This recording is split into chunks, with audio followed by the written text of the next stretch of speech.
if procrastination isn't actually a motivation problem? What if there's something else underlying motivation that is actually the issue, and just trying to motivate yourself is like glossing over the actual problem underlying that? What is the underlying issue behind the lack of motivation? Today, we are talking about 5 different reasons why you might be procrastinating and surprisingly easy ways to overcome those hurdles. Okay, so let's get into these 5 reasons. The first one is my name is Shelby. I am a full-time physical therapist assistant who works outside of the home. I was diagnosed with ADHD 6 months ago. Ever since then, I have been learning for the first time ever how to work with my brain, work with my nervous system, and truly understand myself for the first time and learn to enjoy my life rather than just surviving it. Prior to understanding my diagnosis, I was depressed for several years and just struggling to get through every day. Now I am thriving and I am actively learning new strategies every day to manage my life, be productive, and regulate my nervous system. If you can relate to that, or if you just want to learn ADHD friendly productivity productivity hacks, and nervous system regulation strategies, hit subscribe and join me along the way. Okay, so let's get into these 5 reasons. The first one is lack of dopamine. Dopamine in your brain is the neurochemical that gets you moving. It gets you started. Dopamine is the, okay, let's do it. Let's do the thing. Neurochemical in your brain. When you have dopamine, you initiate the task. If you are low on dopamine, it is really hard to initiate a task, to get started, because that's the neurochemical that initiates that in your brain. If you're low on dopamine, it's hard to get started. The good thing about this, though, is that this is an easy fix. It's easy to get dopamine flowing. You just have to know the strategies. I already have 2 different videos on this, one about making a dopamine menu and one about using the strategy of dopamine ramping to get yourself started on things. So if you're unfamiliar with dopamine, I strongly recommend go check out those videos and learn this strategy. Learning how to regulate your dopamine like a diabetic regulates their blood sugar. If you are ADHD, you need to regulate your dopamine. You can do that externally with an earbud in your ear. I literally have one in right now. Or there's so many strategies you can use. I'm not going to go into detail on this because I have 2 other videos. But if you're unfamiliar, in summary, getting dopamine activated in your brain is as easy as putting a earbud in your ear and listening to a podcast, or listening to upbeat music or a book on tape that can get you engaged enough to get off the couch and start doing those house chores that you're procrastinating on. Or if you need to sit at your computer and work on a project, maybe you need to go get yourself a delicious drink and light a candle in order to set the ambiance and engage yourself in sitting at your laptop and kind of making it more enjoyable. Or if you have a project to work on, maybe you need to get out of the house, go to a unique environment, sit at a coffee shop, or go to a park, or even freaking work in your car like I am, just for a unique and novel environment. And that will kind of stimulate dopamine. That's what I did all throughout college. I used that strategy without even realizing that I was doing it. But I would always study in different ways and in different places. So I would use whiteboards and flashcards and so many different creative ways to study. And I was always going to these different little nooks around my college campus, always finding a new place to study, because I was doing that to get dopamine flowing in my brain to be able to focus, even though I didn't even know at the time that that's why I was doing that. So if you want to know more about dopamine, check out those videos. But if you're familiar with dopamine and you're like, yeah, no, that's not actually my problem, it could be this. The second reason you might be procrastinating is time blindness. If you are neurodivergent, it is very common to have a altered or absent sense of time. This means that when you are projecting in your mind how long a task is going to take. It is very easy to way overestimate or underestimate the amount of time that that task will take in reality. And this is usually dependent on how desirable that task is for you. So if this is a desirable task that you want to do, you'll say to someone, oh, don't worry, it'll just take me a minute. Or you'll say that to yourself, oh, I'm just going to squeeze this in real quick. It'll just take a minute. And then like 3 hours later, you're still working on that thing, right? Because it sucked you in. If a task is very undesirable and you don't want to do it, it is very easy to think, oh my gosh, I don't have time to do that. It's going to take me hours. I can't get that done today. I need like this huge swatch of time to get that thing done. When really it would probably only take you like 10 or 30 minutes if you just sat down and did it. So the way that I combat this time blindness or altered sense of time, inability to project how long something's going to take accurately, there's two strategies that I use. One is to ask someone else how long they think that that task will take. Ask someone close to you. I use my husband. I literally ask him sometimes, hey, how long should it take me to do this? And he can give me a much better estimate of time than I can project in my mind, because he's not time blind and I have no concept of time. Another strategy that you can use if you don't have someone else that you can ask, or if they'll think that's weird, is use ChatGPT. ChatGPT can give you a really good estimate of how long a task will take. Like, how long should it take me to clean my bathroom, right? And ChatGPT can give you a pretty accurate window of time of how long that will take you. Another thing that's super helpful with time blindness is to simply just be aware of it. Just know that your estimate of time is probably wrong. That can really, really help. And that honestly has probably been the biggest thing that's helped me, is to just realize that I'm probably wrong in how I'm estimating how much time something's going to take. If I think something's going to take hours, I just need to realize it's probably not going to take that long, and I need to get over myself and just do it, because my time estimation is probably wrong. Okay, so just be aware of that and just know it's there. You're probably wrong on how long it's going to take. Just bite the bullet and do it. At least get started. And you might find that it goes by a lot quicker. Okay, number 3, if time blindness is not your issue, or if the amount of time that something's going to take is not the problem, maybe you have this whole swatch of time to work on this thing, and yet you're still like just scrolling on your phone because you can't get started. This is number 3. The reason why you might be procrastinating is you don't know where to start. Usually when we say we don't know where to start, we usually mean like the task is too big, or you're struggling to prioritize the most important part and what needs to happen first, or you're missing a piece of information and you literally don't have the information that you need to proceed with this task, or you don't know how to do the thing. Like, you literally don't know how, you didn't get proper instructions, and you don't know what to do. Okay, so the ways to combat this are, 1, to get it out of your head. That's it, not one, just like that's how you combat this, is get it out of your head. Write it down on paper. Okay, so this could be an entire brain dump of like everything cluttering your mind. Stream of consciousness, grab a piece of paper and just thought download, as Kristen Carter calls it. Brain dump everything on your mind, write it all down, get it out of your head. Or this could be just like all of the thoughts that you have associated with this task that you're procrastinating on.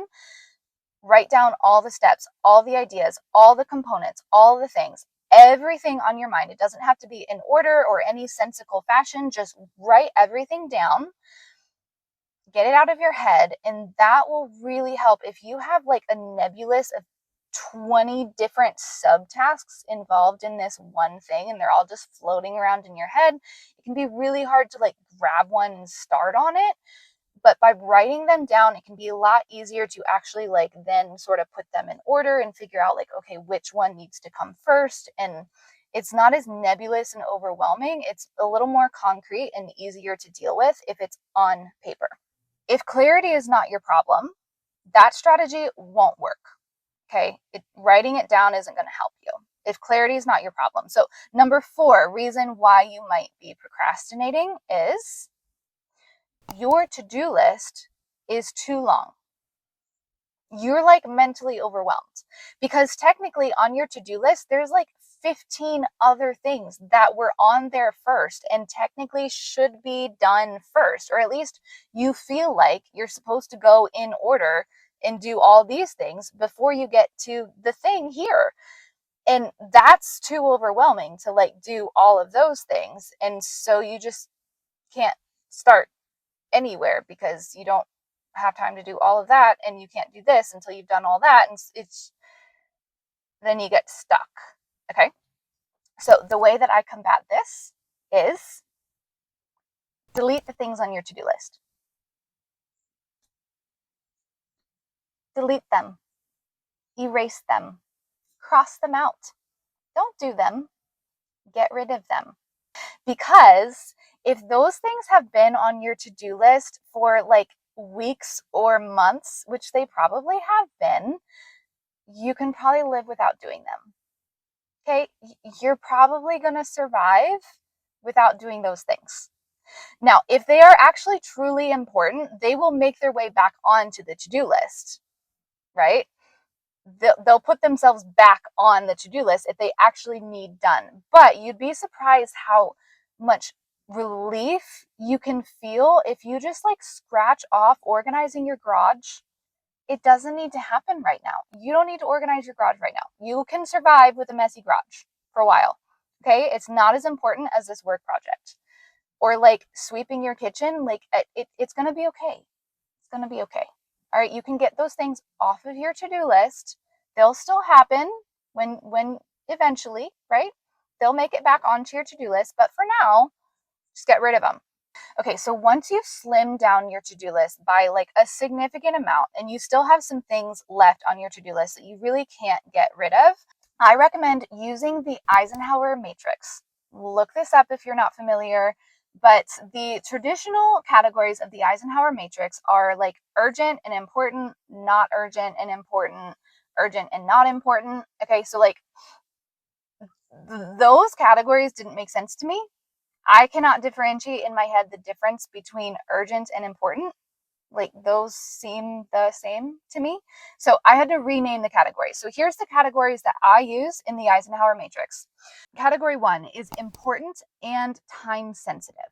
Okay, so it's important. It really needs to happen and it's time sensitive. So this would be like a work project that's due tomorrow. Category 2 is important but not time sensitive.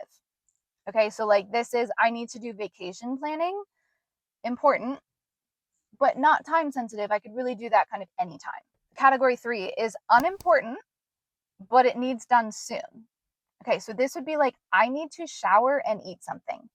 Okay, unimportant to like anyone else. It's not the same as like a work project, but it needs to happen sooner rather than later because I need to eat something. Category 4 is no one cares but me. That would be like, I'd really like to do my nails today, which is important and it can go on your to-do list, absolutely, because self-care is legit. But no one cares but you if you've actually done your nails. That's how I sort my to-do list. When I'm overwhelmed, I don't always, don't get me wrong, I don't always do that. But if my to-do list is getting too long and it's causing me to procrastinate on things, I will structure everything like this. I'll even color code it sometimes. And that really helps me to be able to prioritize the things that really need done and kind of mentally set aside the other things that can wait. Okay, so if your to-do list is not your issue, that strategy isn't going to work for you. Category 5. This one is another reason why you might be procrastinating. And this one is a more chronic, bigger issue. Okay, it's not a quick fix for this one. But if you can learn to address this one, your life will be changed forever. Okay, so bear with me on this one. If none of the above really applied to you and you're like, yeah, none of that is actually my issue, This one might be it. Number 5 reason you might be procrastinating: chronic overwhelm. Take a close look at how much white space you have in your calendar. Okay, when was the last time you were bored and didn't have something demanding your time? When was the last time you had a free evening with nothing being demanded of you? Nothing nagging in your brain that needs to be done. If it is hard for you to identify white space, or it's hard for you to remember a moment in time when you didn't have something nagging at you other than a child, I don't have kids, so if you have kids, that doesn't count, but like a task nagging at you, procrastination might not actually be your problem. You might be burning out or already burned out. But okay, so here's what I used to think, because I used to think of like, okay, I'm getting burned out, I'm getting overwhelmed, but here was my excuse. It was like, yeah, but my to-do list doesn't look any different than anyone else's. My calendar looks the same as an average person. I'm not doing a lot. I'm really not. I feel pretty good about how much I have on my plate right now. It's not a lot. So why do I feel so overwhelmed? If that's you, keep listening. Let me talk to the neurodivergents in the room. And if you're not neurodivergent, you actually might be and just haven't realized it yet. So hear me out. This could also apply to someone not neurodivergent, right?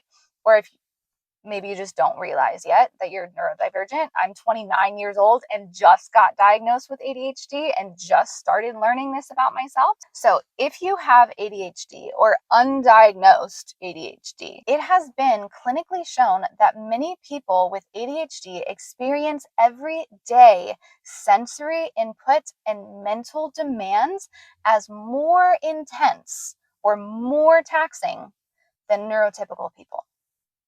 Research suggests that many people with ADHD expend significantly more mental effort to accomplish the same executive functioning tasks.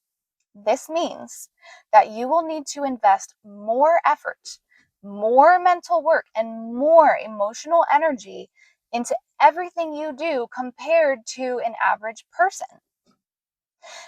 I'm talking about chores, work projects, social events, commitments. Now, this is not to say that we can't perform at the same level as a neurotypical person. No, we can. Trust me, we can. In fact, I would even say that a lot of times we outperform those around us.